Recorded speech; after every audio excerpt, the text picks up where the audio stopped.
Привет! Бренд Honor официально представил смартфон Honor X30 Max, который может похвастаться огромным 7,9 дюймовым экраном. Да такие раньше планшеты выходили, правда не с такими тонкими рамками. Давайте рассмотрим новинку подробнее, подписывайтесь на канал.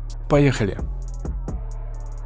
Экран с частотой обновления в 60 Гц имеет разрешение 2280 на 1080 пикселей, охватывает 100% цветовой гаммой DCI-P3 и обеспечивает яркость до 780 нит. В наличии поддержка HDR10. У телефона есть каплевидный вырез под селфи-камеру на 8 мегапикселей, основная камера получила сенсоры 64 и 2 мегапикселя. Honor X30 Max работает на базе процессора MediaTek Dimensity 900 с 8 гигабайтами оперативной и 128 или 256 гигабайт встроенной памяти. Батарея емкостью в 5000 мАч поддерживает быструю зарядку мощностью 22,5 Вт. Смартфон работает на операционной системе Android 11 с оболочкой Magic UI 5.0. Honor имеет два слота для SIM-карт, поддержку 5G, двухдиапазонный Wi-Fi, Bluetooth 5.1, GPS, GLONASS, есть NFC, USB-C и разъем 3,5 мм. Стереодинамики с поддержкой Honor Histon Sound прилагаются.